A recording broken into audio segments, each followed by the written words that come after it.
Hello, nice to have you join us on the news at 5 live on Channels Television. I'm Dominic Kiwiwa, and these are the stories we're tracking at the moment. Let's begin the news with politics, as there is continuation of the series of defections, with the latest coming from Adamawa State, where Governor Fintiri has formally announced his defection from the People's Democratic Party (PDP) to the ruling All Progressives Congress (APC. The defection was announced in a statewide broadcast as the governor addressed residents of the state. The defection marks a significant moment in Adamawa politics, as PDP before now holds sway in Adamawa State. Governor Fintiri walks into the chambers of the governor's office and takes his seat to address citizens and residents in the statewide broadcast. The governor explains his decision, saying it was made in the interest of the people of Adamawa State and national unity, as he emphasizes the need for stronger alignment with the federal government to advance development priorities.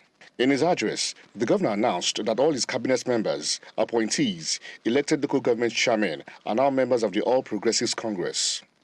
After wide consultation with a large spectrum of our people, we have resolved to politically align Adamawa State with the All Progressive Congress, APC. This alignment will enable Adamawa to effectively support and leverage the renewed hope agenda of Mr. President Ahmed Bola Tinubu, GCFR. The decision to leave the PDP and join the APC was not taken lightly. It was not driven by personal ambition nor by convenience. The flag of the PDP at the council chambers is immediately removed by the aides of the governor.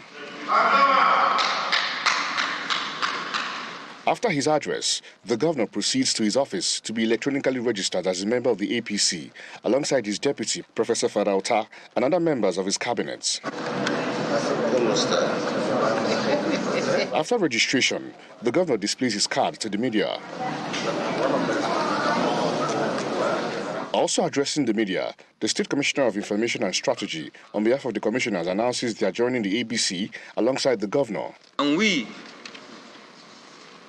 the State Executive Council, has totally resolved, as you have heard from the chairman of the Commissioners Forum, wherever he will go, we will go.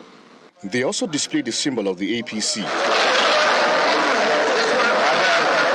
With this development, Adamawa State is now the newest addition to the list of APC states in the country, as observers watch closely to see the turn of events following this political realignment in the states. Meanwhile, Justice Ladinra Akintola of the Oyo State High Court, Ibadan, has affirmed the validity of the 2025 elective convention of the People's Democratic Party, which produced Dr. Kabiru Turaki as the substantive chairman of the party. Delivering judgments, the court upheld the amended originating summons filed by Musabiu Adetunbi San on behalf of the claimant Folahan Malomo Adelabi.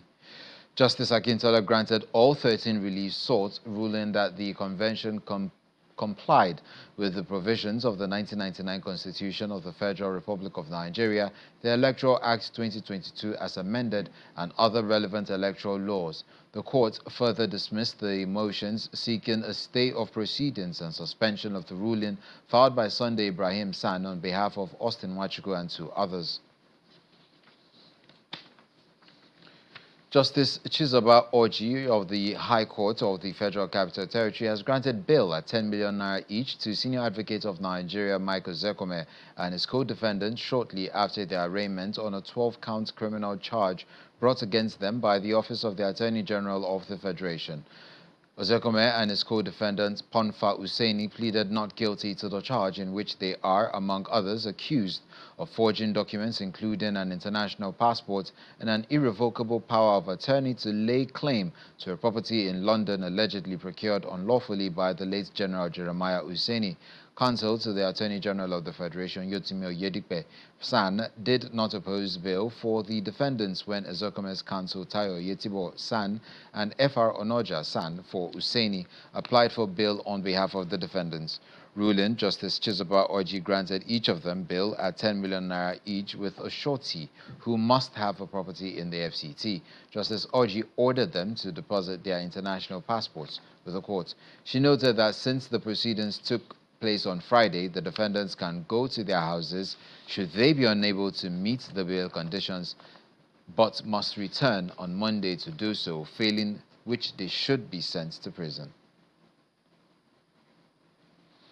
Justice Joyce Abdul Malik of the Federal High Court, Abuja, has remanded former Attorney General of the Federation and Minister of Justice, Abubakar Malami, alongside his son, Abdulaziz, and wife, Asabe, at the Kuje and Suleja Correctional Centers, following their rearrangement over alleged 8.7 billion naira money laundering charges.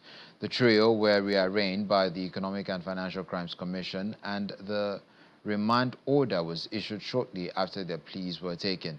During proceedings, Malami's counsel, Joseph Daudu San, drew the court's attention to the 500 million naira bill earlier granted to each defendant on January 7th by Justice Emeka Wite of the same court, noting that the conditions had been perfected. After arguments from both counsels, the judge held that the earlier proceedings had been legally terminated and that fresh bill applications must be filed, rejecting an attempt to move an oral application and consequently adjourned the matter to March 6th for hearing of the bill application and commencement of trial. Meanwhile, the same court also admitted the former Attorney General of the Federation, Abubakar Malami, and his son, Abdulaziz, to 200 million naira bail in the charges bordering on alleged terrorism and illegal firearms possession brought against them by the Department of State Service, DSS. Malami and his son were, however, ordered to be remanded at Kuje Correctional Center, pending the perfection of the bail conditions imposed on them by the court. Staying with legal matters, the High Court in Awka has sentenced prominent native doctor and traditionalist Chidozie Nwagu, popularly known as Akwa Okoko Tiwara Aki, to 24 months imprisonment after he pleaded guilty to charges filed by the Anambra State government. The court ruled that the sentence would run concurrently with the 13 months he has already spent in custody, leaving him with 11 months to serve at the Awka Correctional Center. The charges include conspiracy to commit kidnapping, obtaining by fraud through claims of supernatural powers, promotion of OKT rituals, and violation of the Anambra Homeland Security Law enacted to curb native doctors accused of providing spiritual support for criminal activities. Following a plea bargain, the courts convicted him on counts 3 to 8, while counts 1, 2, 9, and 10 were struck out. The 60 million naira fine imposed was also waived. The court further ordered that upon completion of his sentence, Nwagu will serve as an ambassador for youth reorientation and entrepreneurship, conduct monthly campaigns, publicly renounce OKT practices, and cease all related activities, including the destruction of his Oba shrine. Operatives of the Department of State Services, DSS, have arrested Shafiu Usman, the alleged mastermind behind the deadly attack on Ekwa Church in Ayetoro, Kogi State, where over 20 worshippers were kidnapped on December 14, 2025. Security sources disclosed that Mr. Usman was nabbed at a hideout in Gombe State, where he had been lying low. During interrogation, he confessed to orchestrating the Ayetoro church attack, as well as other kidnappings in Niger, Kwara, and Kogi states. He also revealed that he collaborated with Ibrahim Dange Batijo, a notorious bandit operating across Niger, Kwara, Kogi, and Zamfara states. According to the DSS, Usman's arrest underscores its ongoing achievements in tackling banditry and terrorism, including recent operations in Gombe State that neutralized arms trafficking networks, rescued kidnapped victims, and dismantled cross-state syndicates. Nigeria's First Lady, Senator Oluremi Tinubu, has urged citizens to foster peace, love, and togetherness, irrespective of ethnic or religious differences, stressing that the country's unity is divinely ordained. She made this appeal during a traditional ceremony where the Ogaime Atuashe III, the Olu of Warri, conferred on her the revered Ishekiri title of Utukpa Orisha.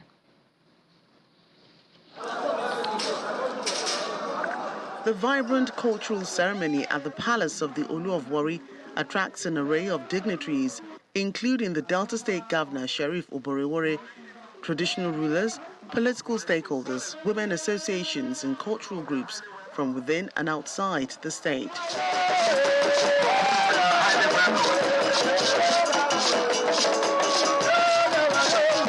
The occasion signifies the First Lady's symbolic return to her maternal Ishakiri ancestry, with traditional dance steps and cheers from the people.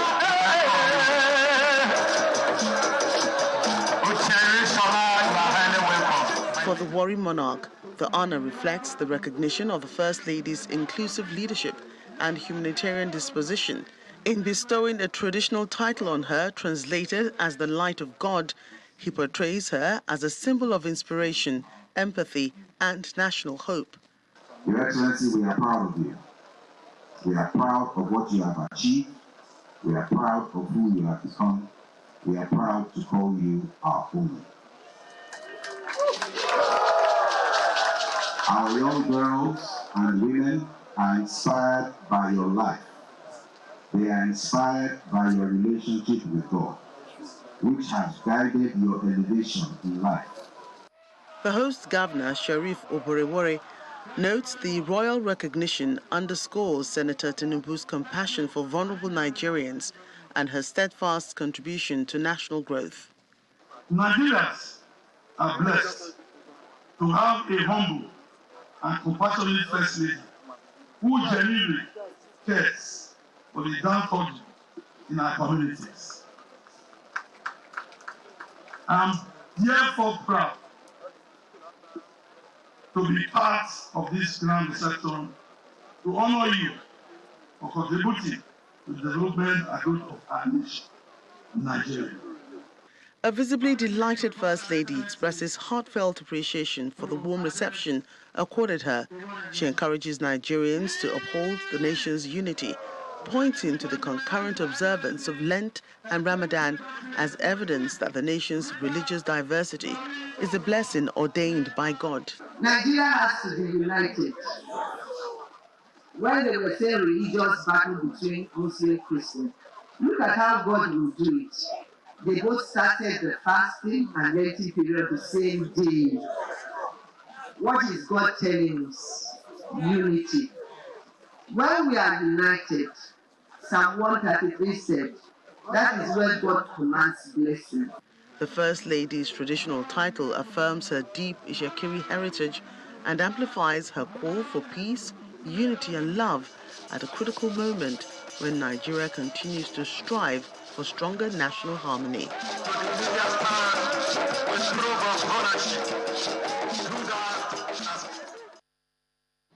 You're watching the news at 5 on Channels Television. Still ahead in the world of business, the Nigerian Deposit Insurance Corporations begins aggressive moves on loan recovery. That and more in the world of business when we come back. Stay with us.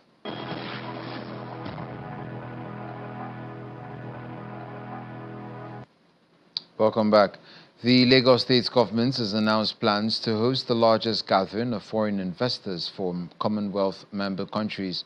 This follows the formalization of a strategic partnership between the state government and the Commonwealth Enterprise and Investment Council, which was concluded at Lagos House Marina, where the Commonwealth team outlined the plans to Governor Babajide Sanwo-Olu.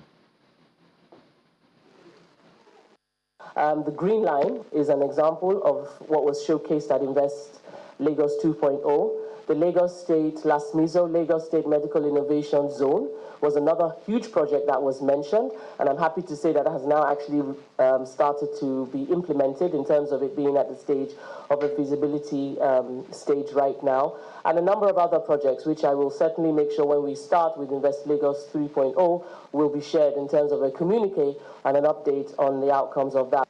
We estimate that there is a 21% business advantage to intra-Commonwealth trade, and that is due to shared values, shared language, legal systems, and a very high level of trust.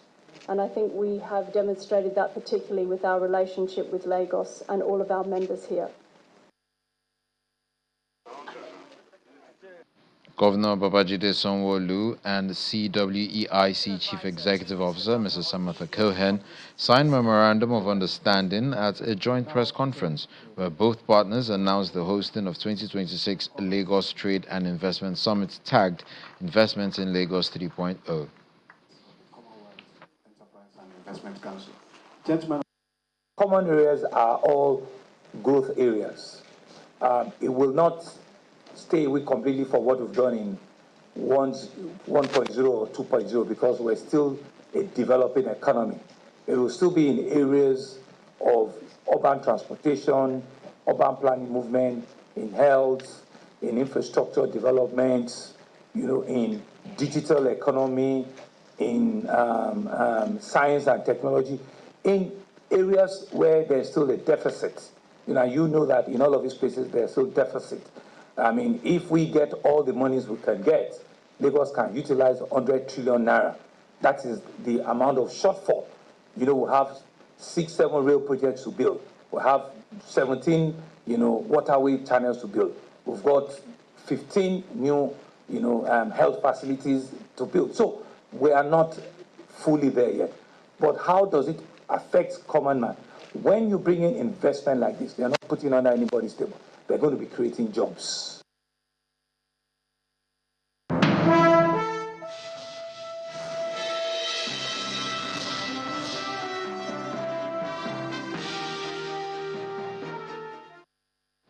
On business news, the Nigeria Deposit Insurance Corporation, NDIC, says it would be embarking on aggressive efforts to recover outstanding loans and other risk assets of failed financial institutions in the country.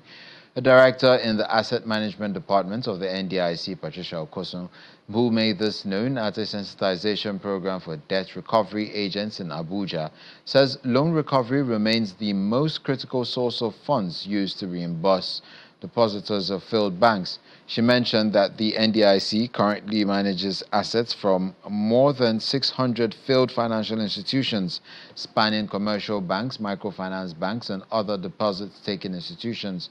The NDIC official explained that aggressive debt recovery is central to depositor protection and the stability of Nigeria's financial system.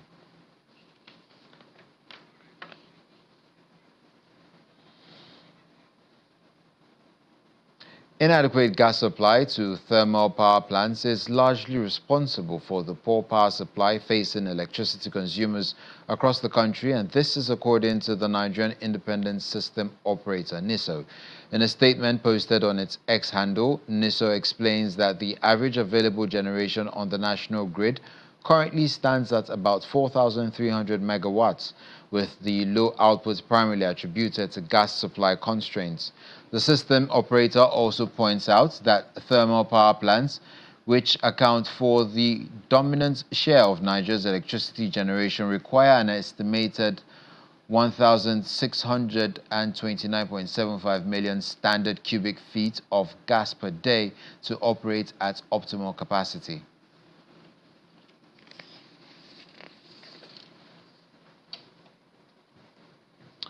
Outside our shores in business, global entertainment giant Paramount is set for its $111 billion takeover bid for its contemporary Warner Brothers as Netflix pulls out, ending the bidding war which began in November last year. Netflix executives say they have declined to match Paramount's bid as the deal is no longer financially attractive at that price.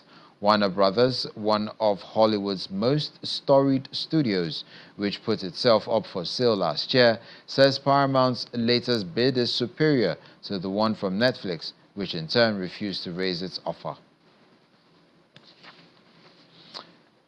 And in India, the country's economy grew at a faster pace than expected of 7.8% in the quarter ending December 2025.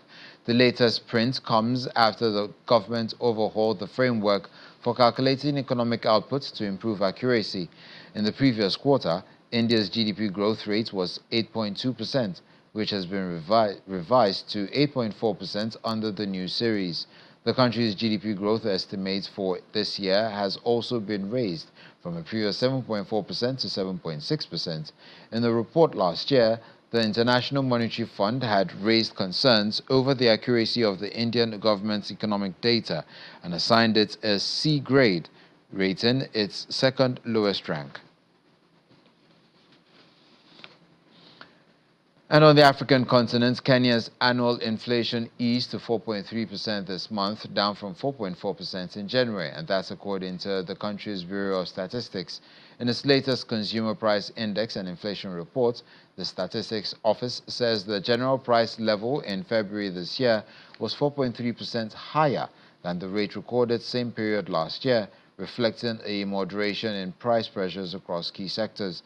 The lower inflation rate is also giving the Central Bank of Kenya greater room to consider additional interest rate cuts.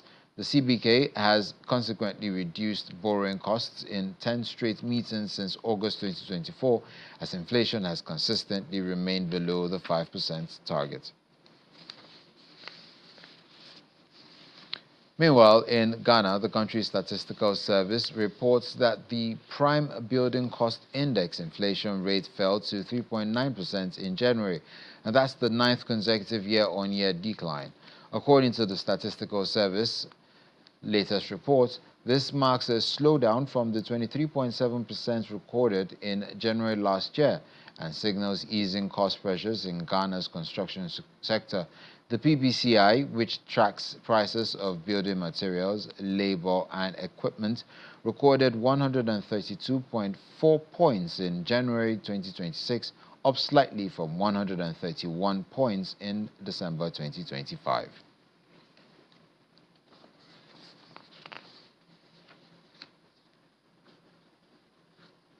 And that's it on the news at 5 on Channels Television. I'm Dominic Kiwibo. Up next is The World Today.